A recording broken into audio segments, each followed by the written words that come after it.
Il y a un homme que je connais, un mec bien, vraiment.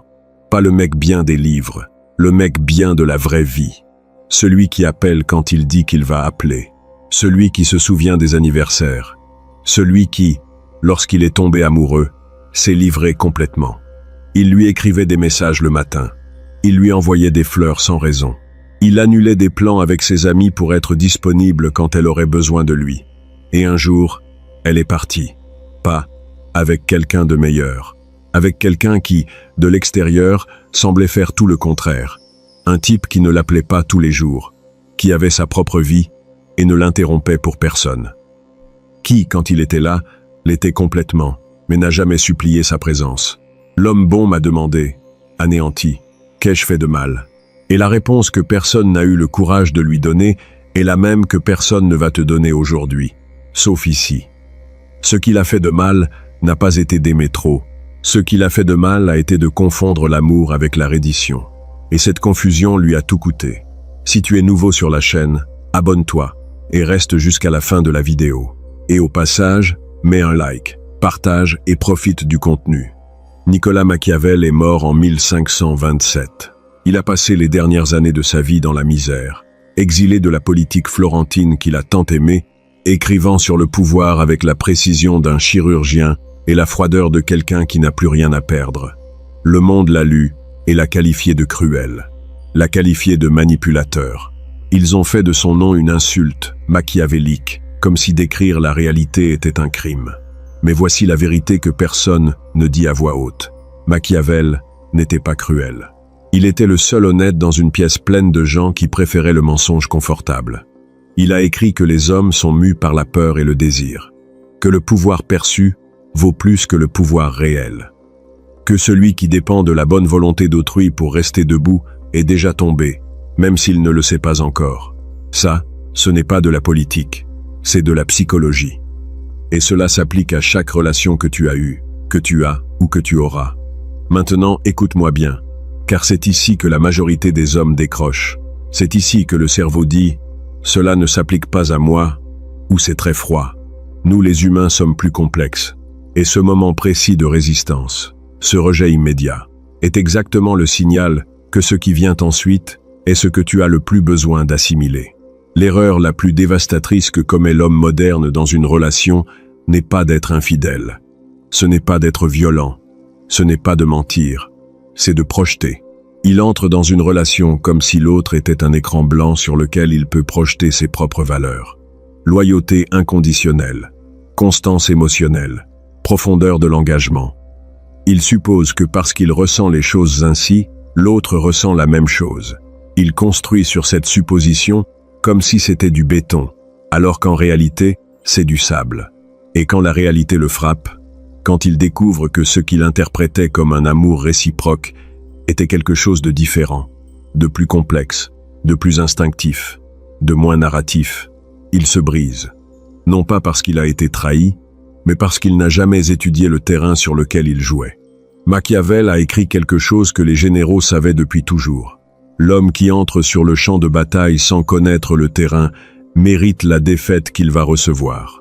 Ce n'est pas de la cruauté, c'est une conséquence. Alors, quel est le terrain réel? Qu'est-ce qui anime réellement l'attraction humaine? Dépouillé de romantisme, d'Hollywood, de ce qu'on t'a appris que tu devrais ressentir. La réponse est inconfortable, et c'est pourquoi c'est la seule qui vaille la peine d'être donnée. Les personnes, toutes les personnes, sans exception, sont attirées par les signaux de force et repoussées par les signaux de faiblesse. Non pas comme un jugement moral, non pas parce que la force est meilleure que la tendresse, mais parce que c'est de la mécanique. C'est le même système qui te fait faire davantage confiance à un médecin qui parle avec assurance, qu'à un autre qui doute à chaque phrase. Le même système qui te fait te sentir plus en sécurité avec un leader qui sait où il va, qu'avec un autre qui demande au groupe quoi faire. Tu n'as pas choisi ce système. Il vient de millions d'années d'évolution. Il vient d'époques où la faiblesse n'était pas un problème émotionnel. C'était une menace pour la survie du groupe.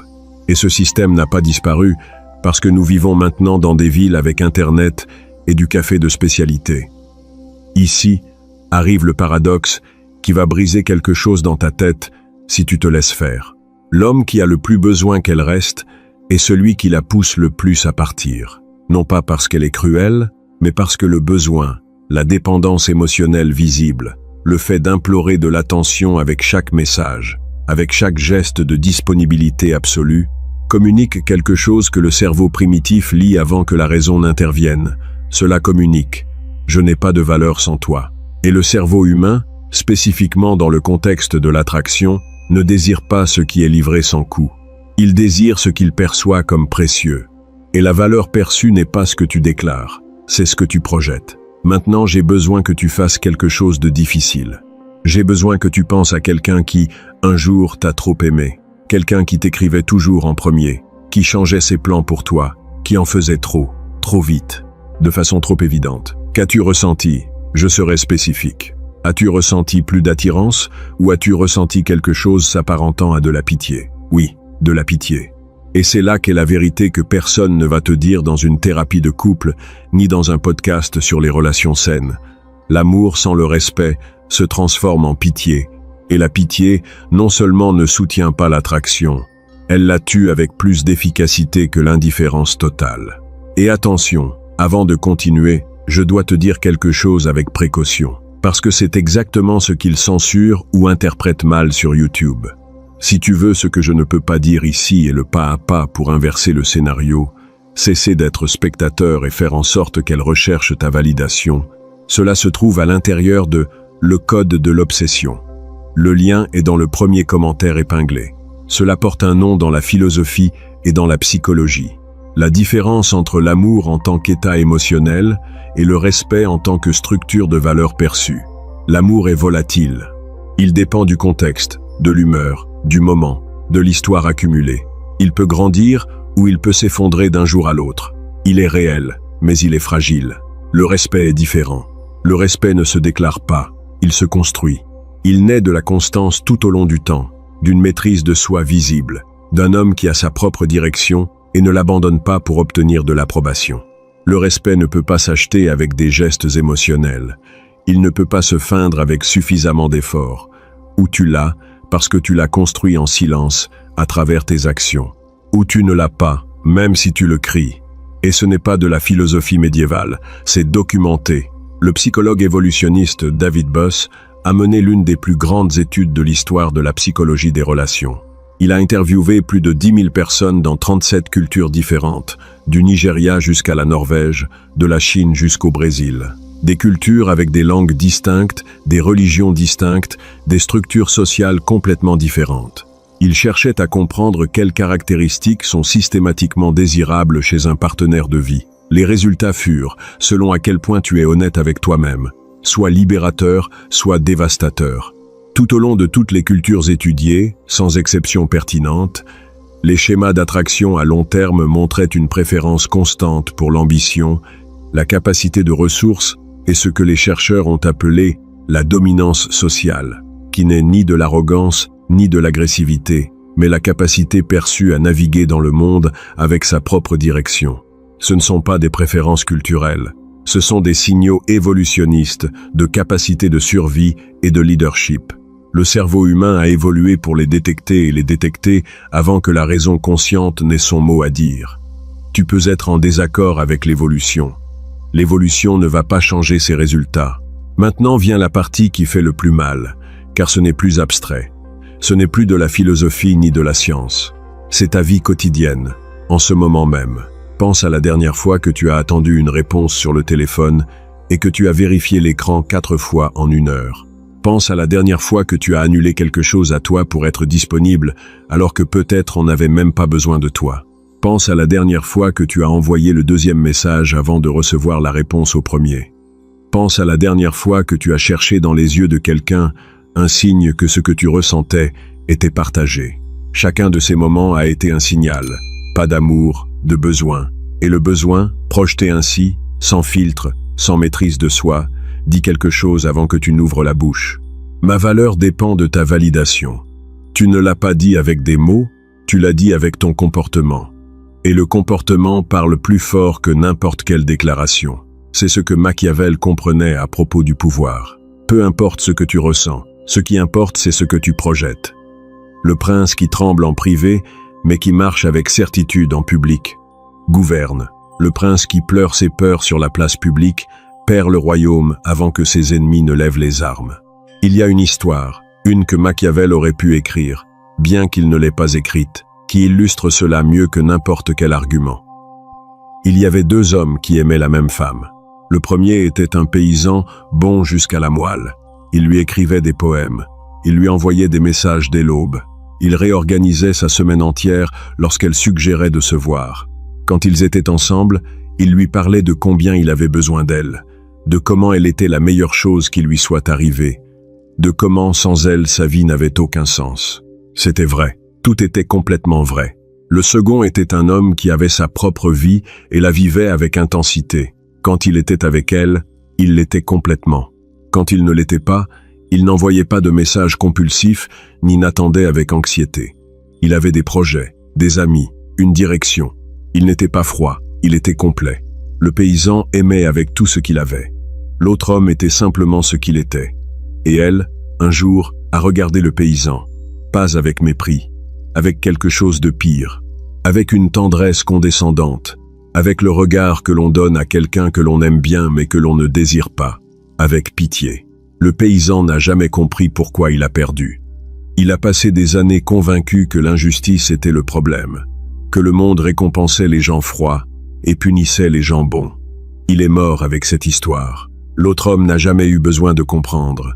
Il, simplement, était. La question, et je te la pose directement, sans échappatoire. C'est lequel des deux es-tu en ce moment même? Pas dans ta tête, dans ton comportement, dans ce que tu communiques sans mots chaque jour. Et, si la réponse te met mal à l'aise, bien, l'inconfort est le signal que quelque chose de vrai vient de toucher quelque chose de réel. Alors, voici les règles. Pas des suggestions, pas des astuces de développement personnel. Les règles du terrain, telles qu'elles fonctionnent, peu importe si elles te plaisent ou non. Premièrement, construis une vie qui ne tourne autour de personne d'autre que toi-même. Une mission, une direction. Quelque chose pour lequel tu te lèves, qui ne dépende pas du fait que quelqu'un réponde ou non à ton message. Parce que l'homme sans direction propre cherche une validation externe pour se sentir complet. Et cette recherche, visible de loin, détruit la valeur perçue avant même que la relation ne commence. Deuxièmement, maîtrise ton propre frame. Le frame est le cadre à partir duquel tu interprètes la réalité. L'homme qui cède son frame, qui change son opinion quand elle fronce les sourcils, qui abandonne ses plans quand il ressent de la pression, qui réorganise son identité pour être plus acceptable, n'est pas en train d'être flexible. Il communique qu'il n'a pas de noyau, et sans noyau, il n'y a pas de respect. Et sans respect, il n'y a pas d'attraction soutenue. Troisièmement, arrête de chercher de la validation. C'est le plus difficile car c'est connecté à quelque chose de très profond. La recherche de validation n'est pas une mauvaise habitude. C'est un schéma de survie mal redirigé.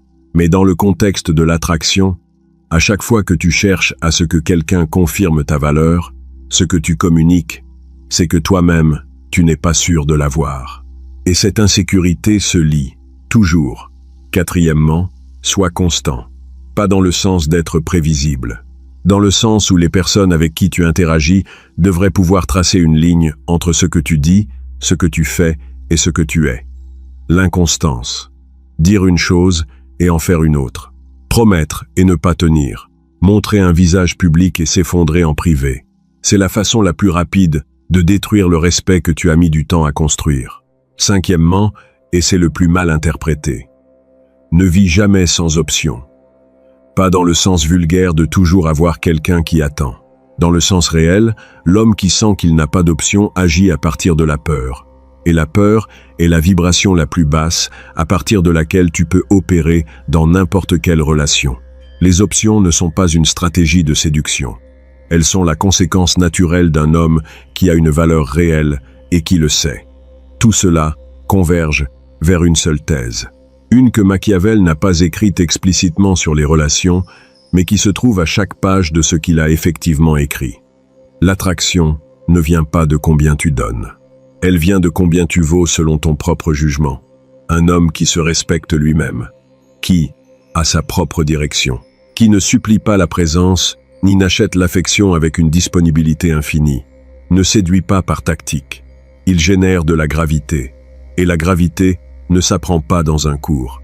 Elle se construit en silence, à travers des décisions quotidiennes, dans la direction de celui que tu décides d'être. Machiavel a survécu 500 ans parce qu'il a décrit ce qui est, non ce qui devrait être. Tu peux être en désaccord avec cela, tu en as tout à fait le droit. Mais la réalité de comment fonctionne l'attraction humaine ne change pas parce que tu préférerais qu'elle soit différente. Les résultats que tu as eus jusqu'à présent sont le registre le plus honnête de la façon dont tu as opéré sur le terrain réel. Et c'est ce qu'il y a. Sans adoucissement, sans promesse que ça va être facile, sans garantie que ça va être juste. La seule question qui importe en ce moment même n'est pas de savoir si c'est vrai. Quelque part à l'intérieur de toi, tu sais déjà que ça l'est. La question est de savoir ce que tu fais de ce savoir. Parce qu'il y a deux types d'hommes qui arrivent à la fin de cette vidéo. Le premier la ferme, dit intéressant, et demain agit exactement de la même manière. Le second laisse quelque chose de cela atterrir vraiment. Il identifie un comportement concret qu'il veut changer. Et il commence aujourd'hui, pas demain, aujourd'hui. Le paysan a attendu de comprendre le jeu pour agir. Il est mort en attendant. Le prince n'a pas attendu de comprendre. Il a simplement été. Et si tu te dis « Ok, j'ai compris l'idée, mais comment je transforme cela en action sans retomber dans la pulsion de poursuivre à nouveau ?» C'est là que le code de l'obsession t'aide à passer du schéma au contrôle. Cesser de poursuivre pour te transformer en celui qui est poursuivi. Le lien est dans le premier commentaire épinglé. Si tu veux que la prochaine vidéo approfondisse le sujet et parle de ce qui se passe quand tu cesses réellement de chercher de l'approbation, ce que tu découvres sur toi-même quand la peur du rejet cesse de contrôler tes décisions, commente, approfondis davantage le sujet. Si je reçois suffisamment de commentaires, j'apporterai la vidéo. Un câlin, et on se voit dans la prochaine vidéo.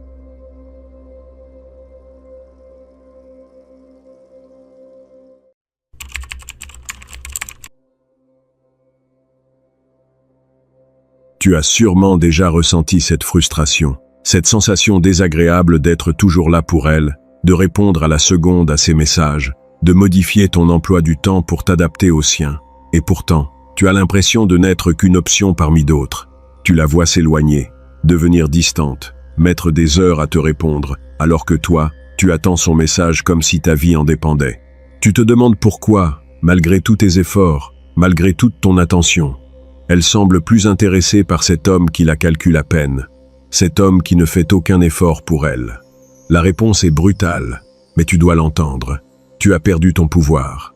Tu t'es transformé en une certitude absolue dans son esprit. Et dans la psychologie féminine, la certitude est l'ennemi mortel de l'attraction. L'attraction ne naît pas dans le confort de la sécurité, elle naît dans l'incertitude, dans le mystère, dans la peur de perdre l'autre. Aujourd'hui, nous allons plonger dans les profondeurs de la psychologie humaine et de la dynamique des relations.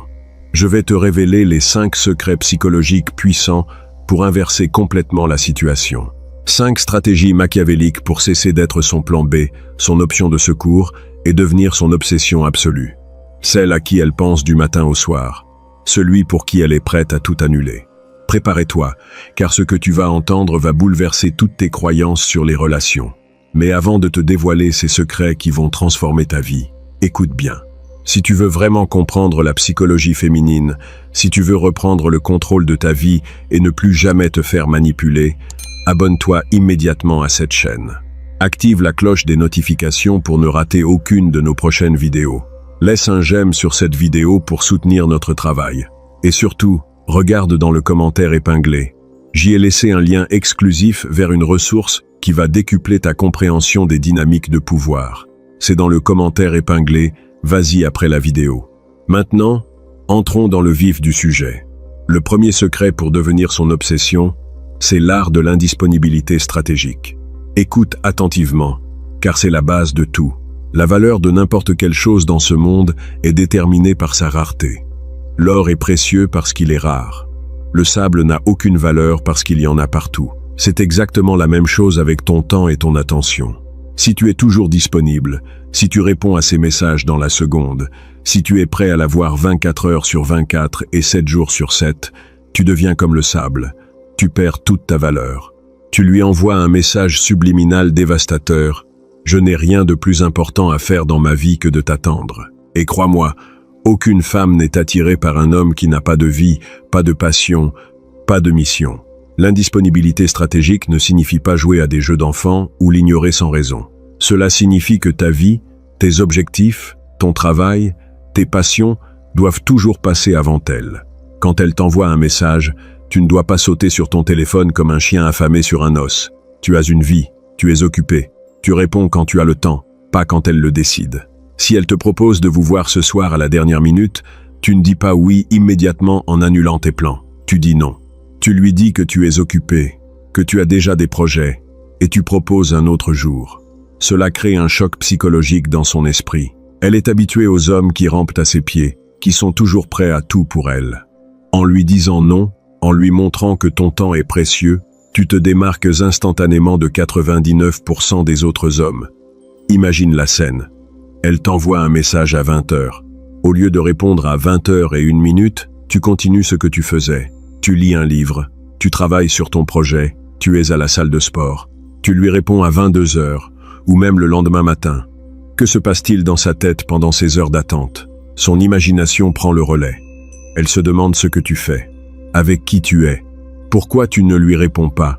Est-ce que tu as rencontré quelqu'un d'autre? Est-ce que tu perds de l'intérêt pour elle? Cette incertitude crée une tension émotionnelle. Et cette tension émotionnelle est le terreau fertile de l'obsession. Plus elle pense à toi, plus elle s'investit émotionnellement. C'est un principe psychologique fondamental. Nous accordons plus de valeur aux choses pour lesquelles nous devons faire des efforts.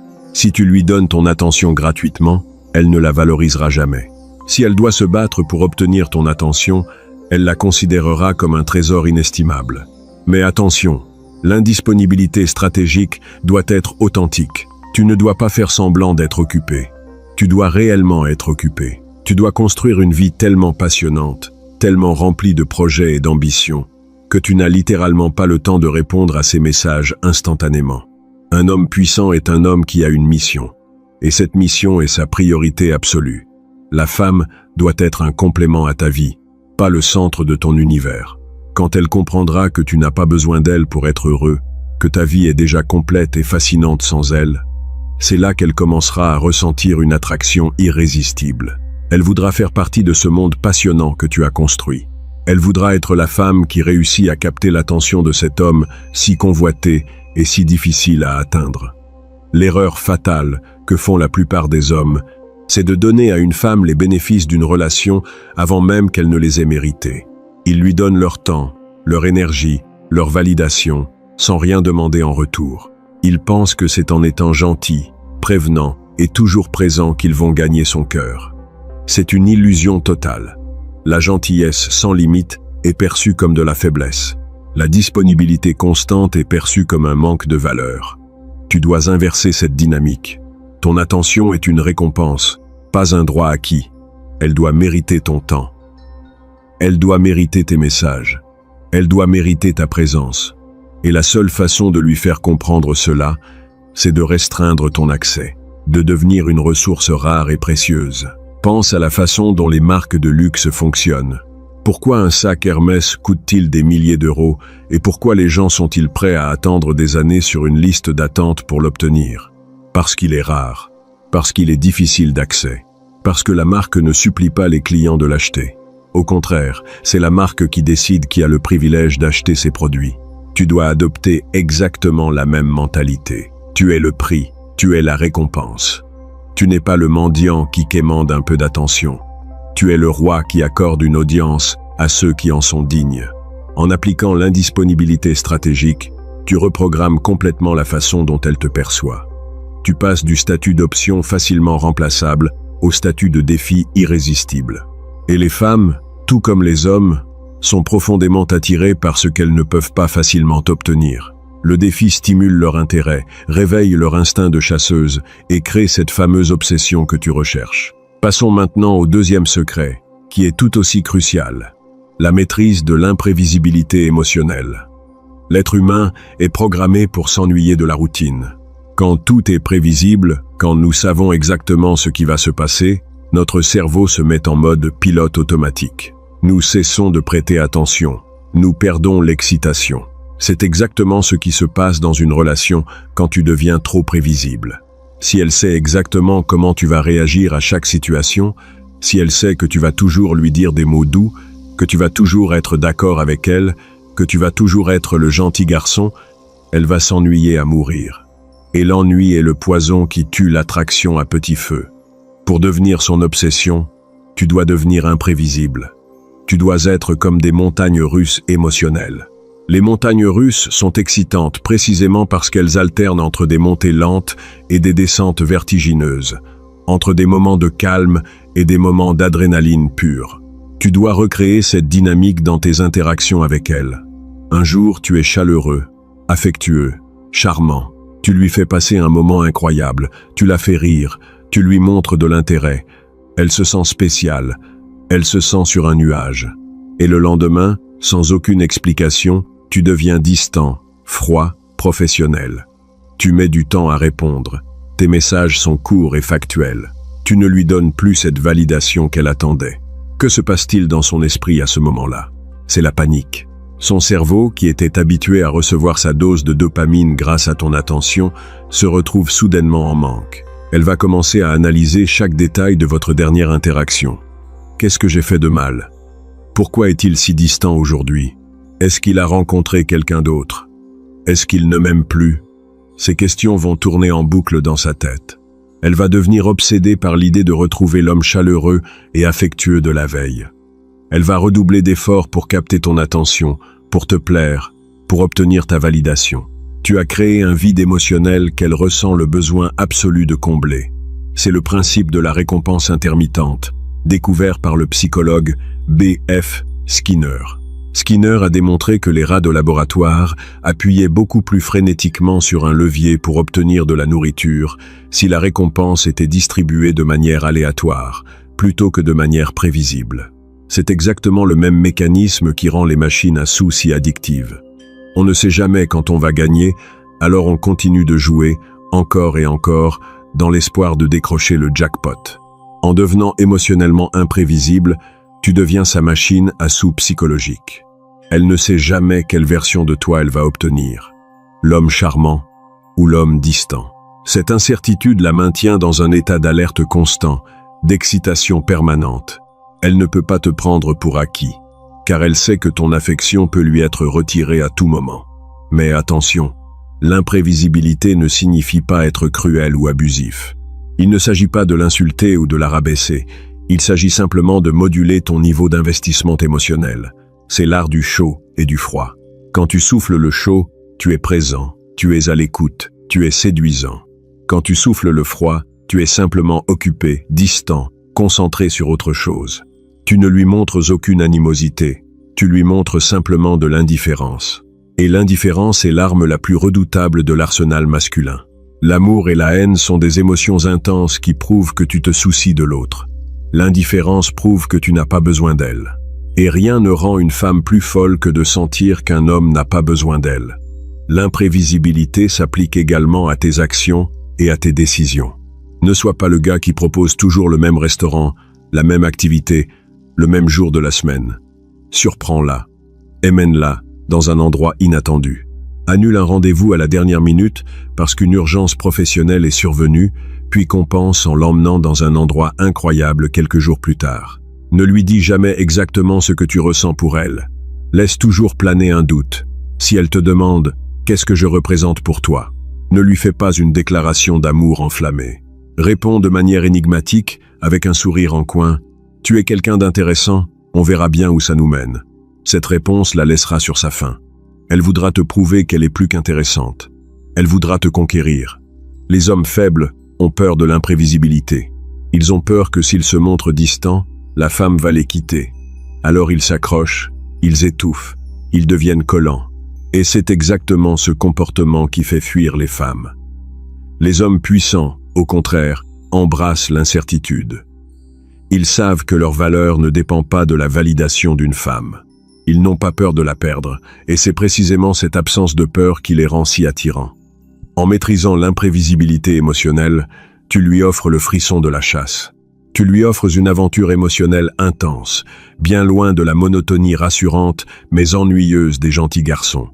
Tu deviens un mystère qu'elle veut désespérément résoudre. Et tant qu'elle essaiera de te résoudre, elle sera obsédée par toi. Le troisième secret pour ancrer ton image dans son esprit de manière indélébile, c'est la création d'un vide psychologique. C'est une technique d'une puissance redoutable, souvent utilisée par les maîtres de la manipulation et les grands stratèges. Pour comprendre ce concept, il faut comprendre comment fonctionne l'esprit humain. La nature a horreur du vide. Quand il y a un silence dans une conversation, nous ressentons le besoin irrépressible de le combler. Quand il y a une question sans réponse, notre cerveau tourne à plein régime pour trouver la solution. Le vide psychologique consiste à créer intentionnellement des espaces vides dans votre interaction, des silences, des absences, des mystères, pour forcer son esprit à travailler pour toi. La plupart des hommes font l'erreur de trop parler, de trop se dévoiler, de tout expliquer. Dès le premier rendez-vous, ils racontent toute leur vie, leurs traumatismes d'enfance, leurs rêves, leurs peurs. Ils pensent que la vulnérabilité crée de la connexion. C'est faux. La vulnérabilité précoce détruit le mystère. Si elle sait tout de toi, il n'y a plus rien à découvrir. Tu deviens un livre ouvert, lu et refermé. Pour créer l'obsession, tu dois être un livre dont les pages sont collées entre elles. Tu dois révéler les informations te concernant au compte-gouttes. Quand elle te pose une question sur ton passé, donne-lui une réponse vague, intrigante, puis change de sujet. C'est une longue histoire, peut-être que je te la raconterai un jour si tu es sage. Cette simple phrase crée un vide psychologique massif. Elle va se demander quelle est cette histoire. Elle va imaginer 1000 scénarios. Elle va vouloir être celle qui réussit à percer tes secrets. Le vide psychologique s'applique aussi à ta présence physique et numérique. Nous avons déjà parlé de l'indisponibilité stratégique, mais le vide va plus loin. C'est l'art de disparaître au moment même où l'interaction est à son apogée. Imagine que vous passez une soirée incroyable ensemble. La conversation est fluide, l'alchimie est palpable, elle rit à toutes tes blagues. C'est le moment parfait. La plupart des hommes feraient durer ce moment jusqu'au bout de la nuit, jusqu'à ce que l'énergie retombe et que la fatigue s'installe. L'homme puissant, lui, regarde sa montre au sommet de l'interaction, se lève et dit « C'était une excellente soirée, mais je dois y aller, j'ai une grosse journée demain. » Et il part. Il la laisse sur sa faim.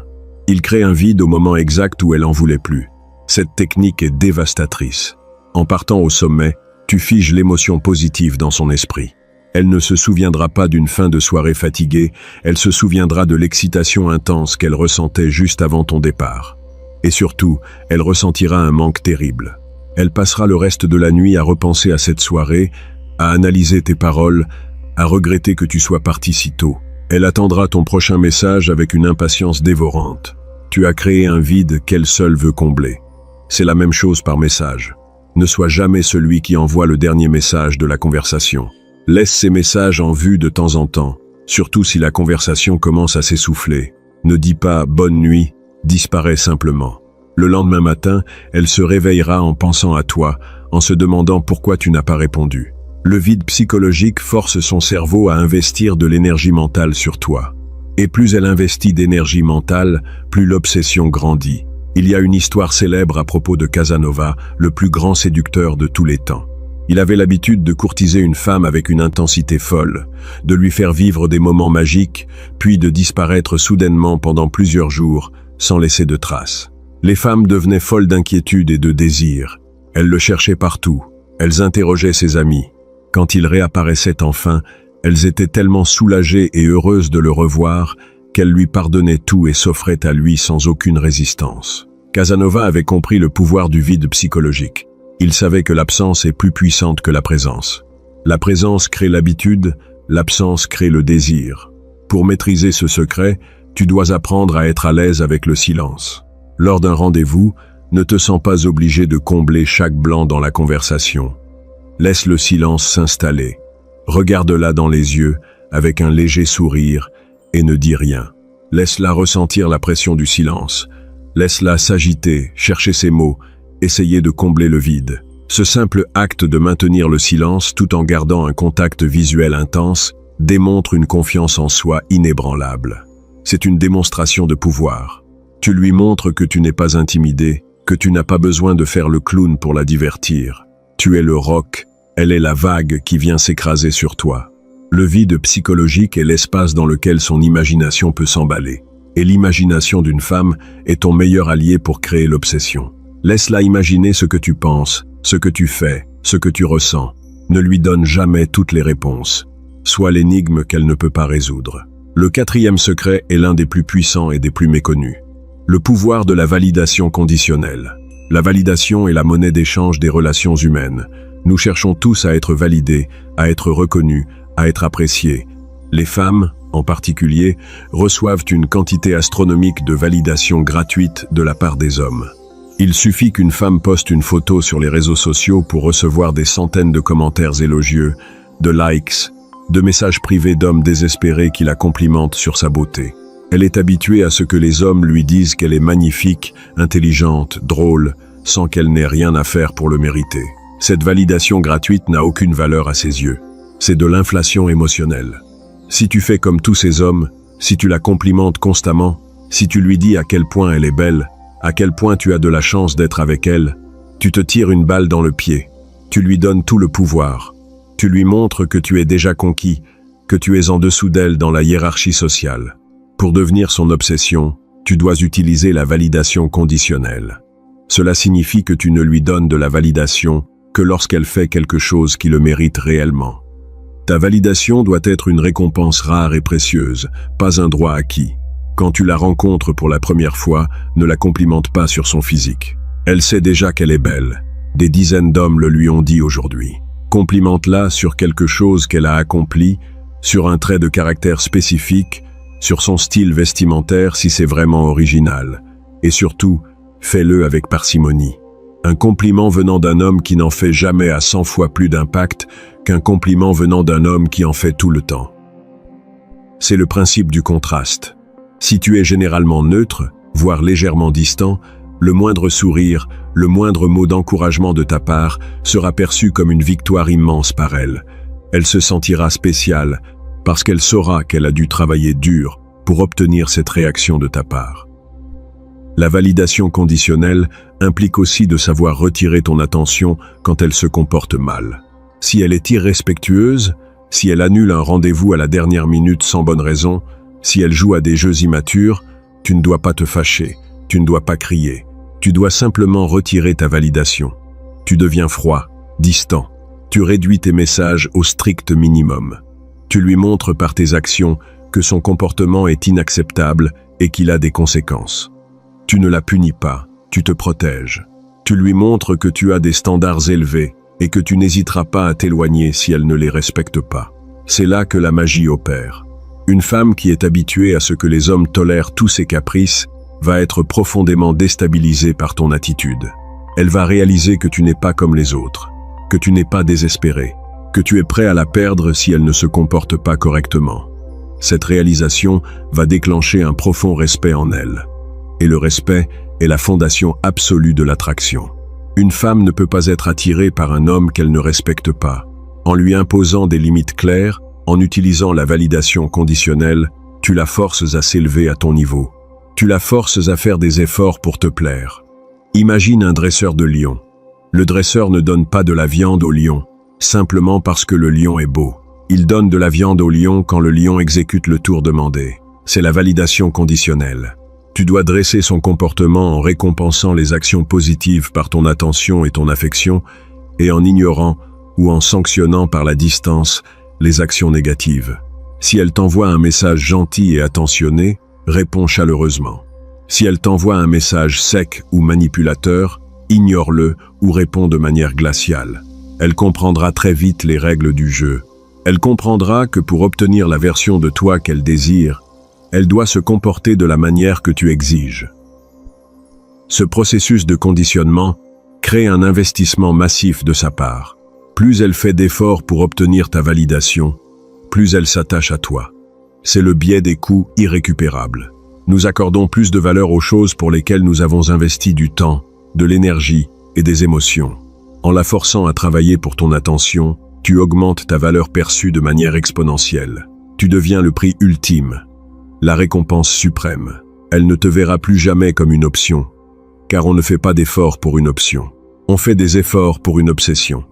Le cinquième et dernier secret, le couronnement de cette stratégie machiavélique, c'est l'indépendance absolue et le détachement. C'est le concept le plus difficile à maîtriser, car il va à l'encontre de tous nos instincts naturels. Quand nous aimons quelqu'un, quand nous désirons quelqu'un, notre instinct est de nous accrocher, de posséder, de fusionner.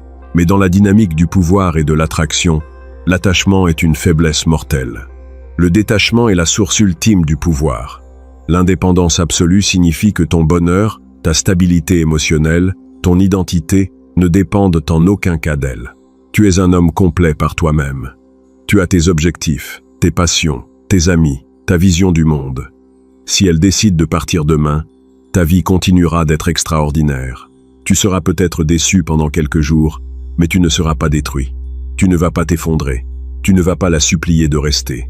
Tu vas simplement hausser les épaules, lui souhaiter bonne chance et continuer ton chemin vers la grandeur.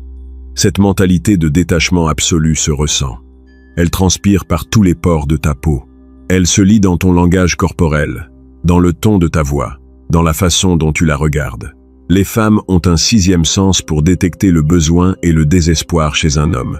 Si tu as besoin d'elle pour être heureux, elle le sentira, et cela la fera fuir. Le besoin est étouffant, le besoin est repoussant. À l'inverse, le détachement est magnétique. Quand une femme sent que tu n'as pas besoin d'elle, que tu es parfaitement heureux seul, elle ressent un besoin irrépressible de faire partie de ta vie. Elle veut être la femme qui réussira à te faire perdre le contrôle, la femme qui réussira à briser ton armure de détachement. C'est un défi irrésistible pour son ego. Le détachement te permet de prendre des décisions rationnelles plutôt qu'émotionnelles. Quand tu n'es pas attaché au résultat, tu n'as pas peur de dire non. Tu n'as pas peur de fixer des limites. Tu n'as pas peur de t'éloigner si la situation ne te convient pas. Et c'est cette capacité à t'éloigner qui te donne tout le pouvoir dans la relation. Celui qui a le plus de pouvoir dans une négociation est toujours celui qui est prêt à quitter la table sans accord. Dans une relation, c'est exactement la même chose. Si tu es prêt à la perdre, tu ne la perdras jamais. Si tu as peur de la perdre, tu as déjà perdu. Pour cultiver ce détachement, tu dois te concentrer obsessionnellement sur ton propre développement. Ton but ultime dans la vie ne doit pas être de trouver l'amour ou de fonder une famille. Ton but ultime doit être de devenir la meilleure version de toi-même, d'accomplir ta mission, de laisser une trace dans ce monde. Quand tu es animé par un but supérieur, les relations amoureuses deviennent secondaires. Elles sont la cerise sur le gâteau, pas le gâteau lui-même. Et paradoxalement, c'est en traitant les femmes comme secondaires que tu deviens leur priorité absolue. Ne la mets jamais sur un piédestal. Le seul qui doit être sur un piédestal dans ta vie, c'est toi. Si tu la mets sur un piédestal, elle n'aura d'autre choix que de te regarder de haut. Traite-la comme une égale, voire avec une légère condescendance amusée. Ne sois jamais impressionné par sa beauté ou par son statut. Rappelle-toi toujours qu'elle est humaine, avec ses défauts, ses insécurités, ses peurs. Elle n'est pas une déesse, elle n'est pas un ange, elle est juste une femme. En la désacralisant dans ton esprit, tu te libères de son emprise émotionnelle. Tu retrouves ta clarté d'esprit et ton pouvoir d'action. L'indépendance absolue signifie aussi que tu ne dois jamais justifier tes actions ou tes choix de vie auprès d'elle. Tu es le capitaine de ton navire, tu prends les décisions, tu fixes le cap. Si elle veut monter à bord et t'accompagner dans ton voyage, elle est la bienvenue. Si elle veut changer le cap ou prendre le contrôle de la barre, tu la jettes par-dessus bord sans aucune hésitation. Un homme puissant ne fait pas de compromis sur sa vision de la vie pour plaire à une femme. Il impose sa réalité. Et les femmes sont profondément attirées par les hommes qui ont une réalité forte. Une réalité dans laquelle elles peuvent se fondre et se sentir en sécurité. En combinant ces 5 secrets, tu crées une tempête psychologique parfaite dans son esprit. L'indisponibilité stratégique, la force à valoriser ton temps. L'imprévisibilité émotionnelle la maintient dans un état d'excitation et d'incertitude constante. Le vide psychologique stimule son imagination et la force à penser à toi. La validation conditionnelle la pousse à faire des efforts pour mériter ton attention. Et l'indépendance absolue lui prouve que tu es un homme de haute valeur, un homme qu'elle ne peut pas contrôler, un homme qu'elle doit conquérir chaque jour. Tu n'es plus le gentil garçon prévisible et ennuyeux. Tu n'es plus l'option de secours qu'elle appelle quand elle s'ennuie. Tu es devenu le défi ultime, le mystère insondable, le prix inestimable. Tu es devenu son obsession. Elle parlera de toi à ses amis, elle analysera tes moindres faits et gestes, elle attendra tes messages avec le cœur battant. Elle sera prête à tout pour te garder, car elle saura que tu es prêt à partir à tout moment. C'est ça, le véritable pouvoir. C'est ça, la maîtrise des dynamiques sociales et amoureuses. Mais n'oublie jamais une chose fondamentale. Ce pouvoir vient avec une grande responsabilité. Ces techniques sont puissantes. Elles peuvent détruire l'ego d'une femme et la rendre complètement dépendante de toi. Utilise-les pour te protéger, pour imposer le respect, pour construire des relations basées sur l'attraction véritable et non sur la pitié ou le confort. Ne les utilise pas pour détruire les autres par simple cruauté. Un homme véritablement puissant n'a pas besoin d'écraser les autres pour se sentir grand. Il se contente de briller de sa propre lumière et laisse les autres graviter autour de lui. Maintenant, la balle est dans ton camp. Tu as les connaissances, tu as les outils. La question est, as-tu le courage de les appliquer? As-tu le courage de renoncer au confort de la soumission pour embrasser la difficulté du pouvoir? As-tu le courage de dire non, de t'éloigner, de créer le vide? Si la réponse est oui, alors prépare-toi à voir ta vie amoureuse se transformer de manière radicale. Prépare-toi à voir les femmes te regarder avec un mélange de désir, de respect et de crainte. Prépare-toi à devenir l'homme que tu as toujours été destiné à être. Un homme puissant, un homme libre, un homme inoubliable. N'oublie pas de t'abonner, de liker cette vidéo et d'aller voir le lien dans le commentaire épinglé. C'est là que se trouve la clé pour aller encore plus loin dans ta transformation. Reste fort, reste concentré sur tes objectifs et ne laisse jamais personne te traiter comme une option. Tu es le prix. Agis en conséquence. À la prochaine.